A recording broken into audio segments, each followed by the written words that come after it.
guys, what's going on? It's Brandon. Happy Sunday. So something else that I haven't talked about yet, but it's been dawned on me for a few weeks now.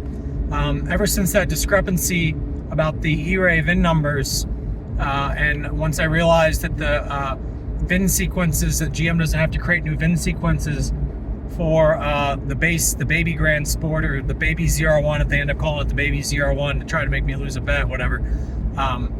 It's fine. Everybody knows I'm right. Everybody knows there was a surprise car, and that these other guys had no clue what they were talking about. The Andrew Zurichs and the Robert Keys and the Darren Walters and the Kohei Nayujins, everybody, and Clayton Smiths, everybody's going to know that these guys are idiots. And that I was right, and that's why Harlan got fired, is because these idiots can't keep their fucking mouths shut and stay respectful. They got to turn the Corvette community into a big tug-of-war, tribal fucking shit show. But anyway, instead of just say, okay, it's Brandon's opinion, cool, we'll see if he's right or not.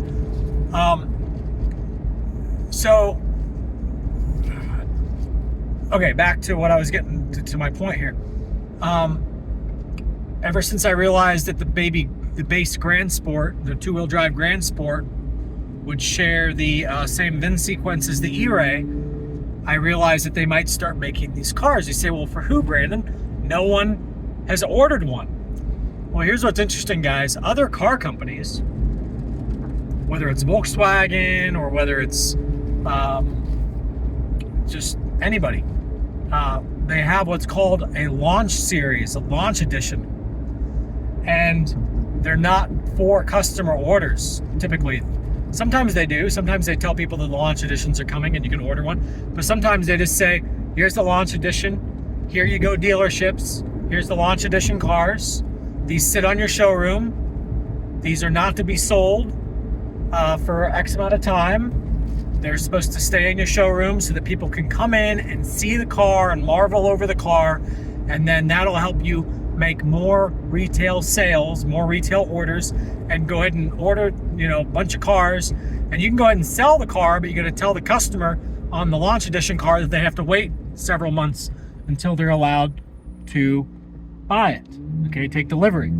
Okay, so this is very common in the car industry, guys. Volkswagen does it all the time. They did it with the Beetles. They do it all the fucking time. Okay, with the new body Beetle, with both the new body Beetles.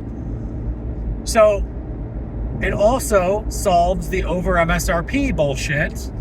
Okay, where instead now, not over MSRP bullshit, it solves the dealers lying to people and saying, okay, you'll get the first car, you'll get the first car, you get the first car.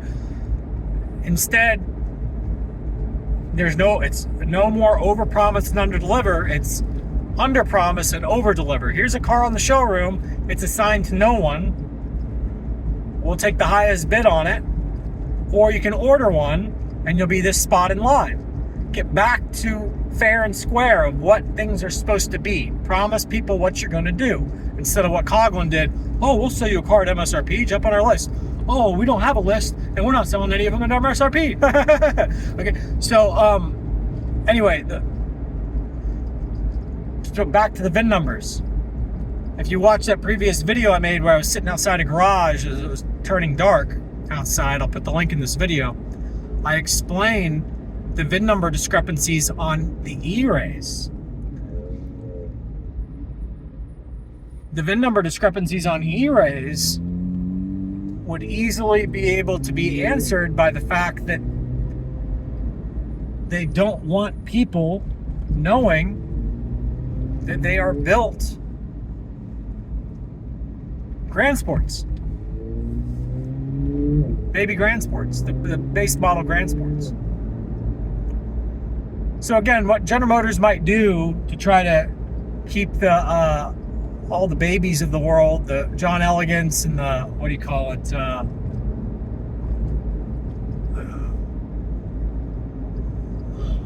Keith Cornett,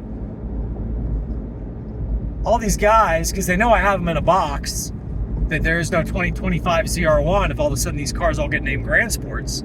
So what General Motors might be doing is they might be calling all these cars different variations of ZR1s. And then what was going to be the ZR1 is going to be different variations of Zoras. So Zora is going to be the new ZR1. GM's killing the Grand Sport name, and there's only going to be ZR1s and Zoras now. No more Grand Sports, because all these crybaby fucks like, what do you call it?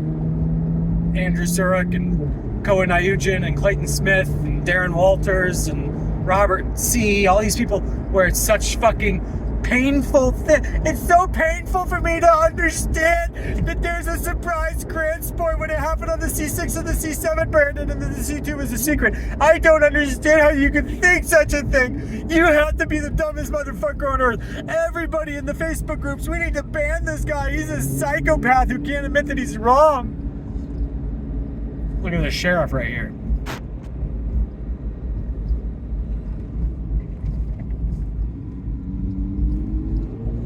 Anyway, because of these assholes turning the whole vet community against me,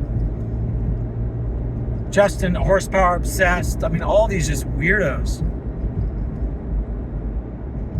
That's why I'm now referring to the car as a secret car.